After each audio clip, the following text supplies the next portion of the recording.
잠깐 질문 하나 드릴게요. 세상에서 가장 위험한 사람이 누구일까요? 총을 든 적? 아니요. 당신 편인 척 하는 사람입니다. 트럼프는 지금 전쟁을 하고 있습니다. 그런데 총구가 향하는 방향이 이상합니다. 분명 이란을 치러 갔는데 정작 가장 깊은 상처는 다른 곳에서 왔습니다. 동맹국에서 왔습니다. 2026년 미국은 이란과 전쟁 중입니다. 수백 명의 미군이 페르시아만에서 싸우고 있습니다. 그런데 이 전쟁, 과연 누구를 위한 전쟁일까요? 트럼프는 말합니다. 미국의 안보를 위해서. 그런데 전직 NSC 관리들은 다르게 말합니다. 임박한 위협은 없었습니다. 그렇다면 이 전쟁은 누가, 왜 원했던 걸까요? 저는 닥터 핑 심슨입니다. 오늘은 세기의 동맹이 어떻게 세기의 배신이 됐는지 그 불편한 진실을 같이 따라가 보겠습니다.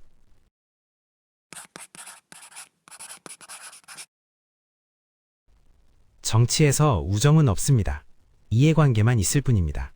그런데 트럼프와 네타냐후는 달라 보였습니다. 적어도 표면적으로는요. 2017년 트럼프가 취임하자마자 한 일이 있습니다. 예루살렘을 이스라엘 수도로 공식 인정한 겁니다.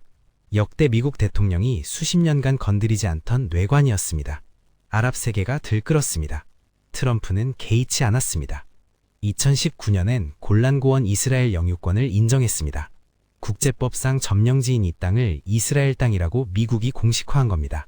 전 세계가 경악했습니다. 트럼프는 미소 지었습니다. 2020년엔 아브라함 협정을 중재했습니다. UAE, 바레인, 수단, 모로코가 이스라엘과 수교하게 만든 겁니다. 트럼프는 이걸 자신의 최대 외교 업적으로 꼽았습니다.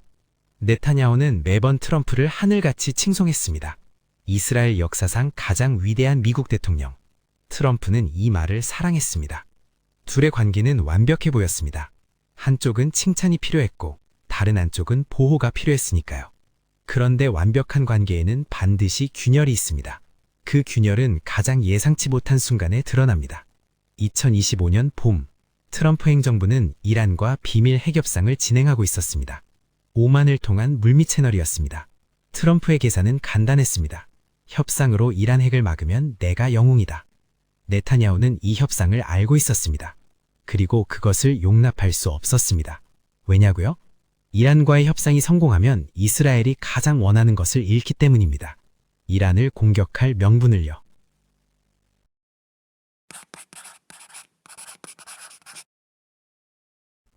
네타냐후에게 평화는 죽음입니다. 분자 그대로. 2023년 10월 7일 이후 네타냐후는 전쟁 없이 살 수 없는 몸이 됐습니다. 하마스 기습을 허용한 책임, 수십 년간의 부패 혐의 재판, 이스라엘 역사상 최악의 안보 실패라는 낙인. 전쟁이 멈추는 순간 이 모든 것이 그를 향해 돌아옵니다. 더 중요한 것이 있습니다. 이란 핵 문제입니다. 이스라엘 정보기관의 분석은 명확했습니다.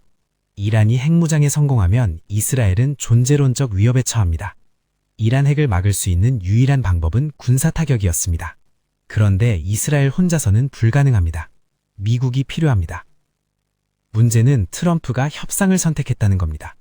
네타냐후의 선택지는 두 가지였습니다. 트럼프의 협상이 성공하도록 두거나 협상을 깨뜨리거나. 2025년 4월 이란 미국 3차 협상이 무르익어가던 시점, 이스라엘이 이란 핵시설 관련 핵심 과학자 2명을 암살합니다. 이란은 즉각 협상 중단을 선언합니다. 트럼프 행정부는 격분했습니다. 내부적으로 이스라엘에 강력히 항의했습니다. 그러나 공개적으로는 아무 말도 하지 못했습니다. 이스라엘을 공개 비판하는 미국 대통령은 국내적으로 자박입니다. 네타냐후는 이걸 알았습니다. 트럼프가 화가 나도 뭐도 못한다는 것을요. 그렇다면 그 다음은요?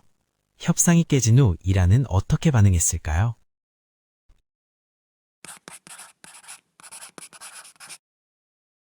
이란의 분노에는 방향이 있었습니다. 미국은 너무 멀고 이스라엘은 너무 강합니다. 그런데 코앞에 불과 38km 거리에 완벽한 표적이 있었습니다. 두바이. 두바이가 뭘 잘못했냐고요? 2020년 이스라엘과 악수를 나눴습니다. 아브라함 협정. 그 악수 하나로 두바이는 이란의 눈에 배신자가 됐습니다. 이란의 코앞에서 이스라엘 모사드 요원이 활보하게 된 겁니다. 두바이 항구에 이스라엘 화물선이 드나들고 두바이 비즈니스 센터에 이스라엘 기업 사무실이 생겼습니다.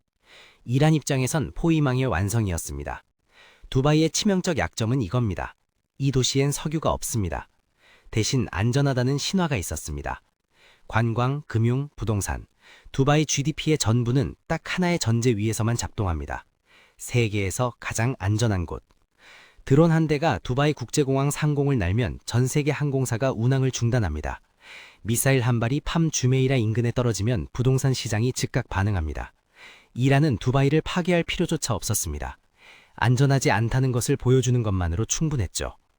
이란은 제베랄리 항구를 쳤습니다. 중동 최대 컨테이너 항구입니다.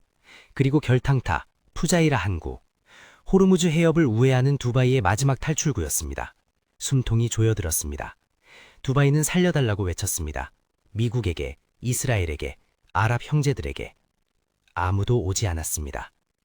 트럼프는 바빴습니다. 마가 내부의 반란을 수습하느라.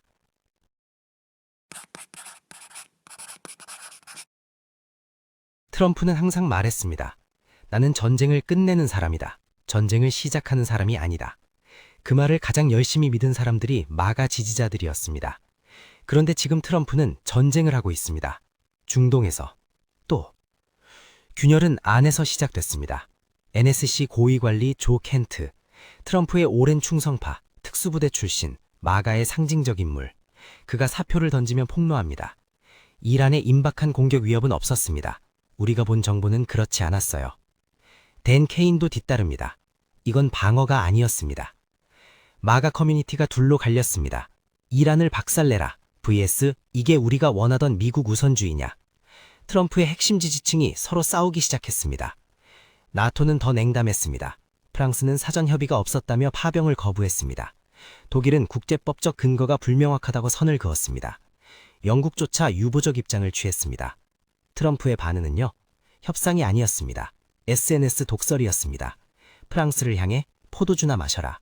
독일을 향해 러시아 가스 끊기 전엔 아무 말 말아라.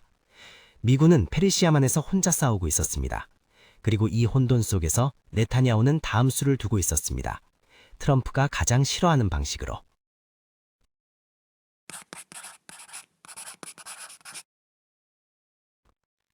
트럼프는 출구가 필요했습니다. 내부 반란, 나토 이탈, 지지율 하락, 전쟁을 끝내 명분이 필요했습니다. 그리고 그 출구가 보이기 시작했습니다. 이란 내부 협상파를 통한 물밑 채널이었습니다. 이란 전 국회의장 알리 라리자니, 하메네이의 신임을 받는 온건 보수파.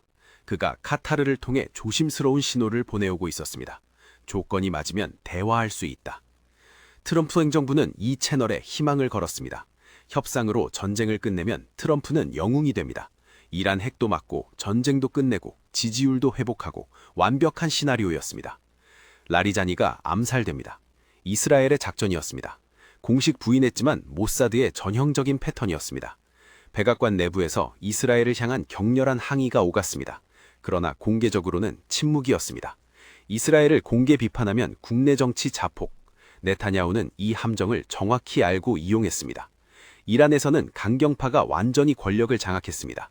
협상을 입에 담으면 다음 표적이 되는 분위기 속에서 혁명수비대가 전권을 쥡니다. 선언이 내려옵니다. 피해 대가. 종교적 순교 전쟁으로 격화된 전쟁엔 출구가 없습니다. 트럼프는 덫에 걸렸습니다. 네타냐후가 놓은 덫에. 그리고 그 덫을 놓은 자는 지금도 미소 짓고 있었습니다. 그런데 이 모든 혼돈 뒤에서 가장 크게 미소 짓는 자가 따로 있었습니다.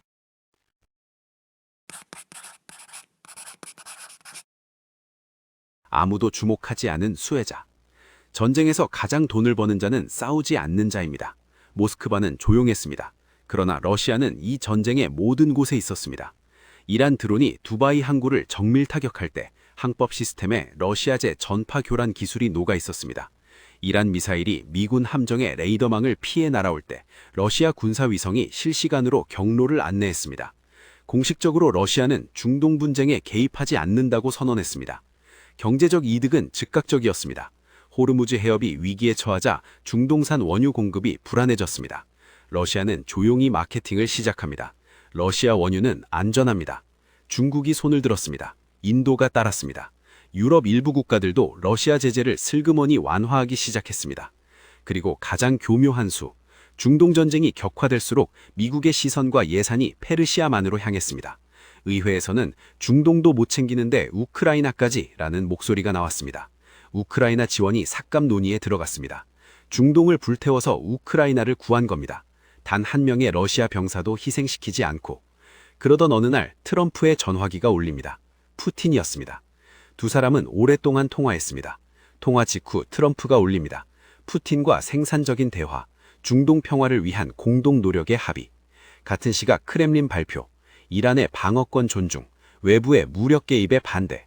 중재자인 척하는 두 사람, 그러나 실제로는 서로에게 전쟁 정보를 교환하고 있었습니다. 국제 외교의 언어로 포장된 강대국들의 흥정이었습니다.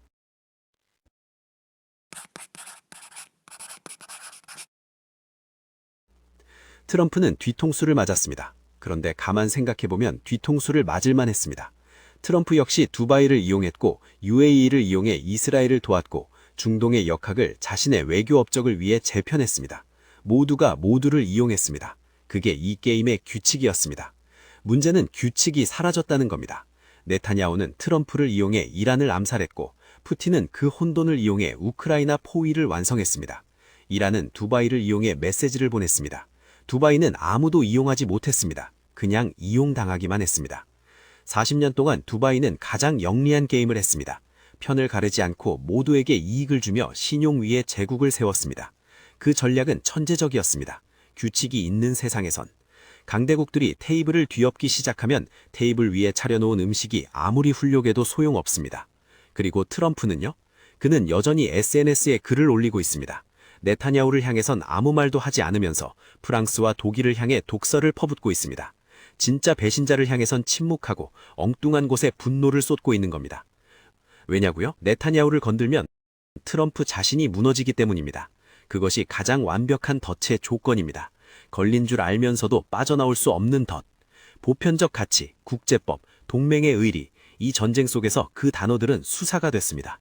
필요할 때만 꺼내드는 도구. 남은 것은 하나입니다. 힘과 이익. 저는 닥터 핑심슨이었습니다. 동맹을 믿어도 될까요?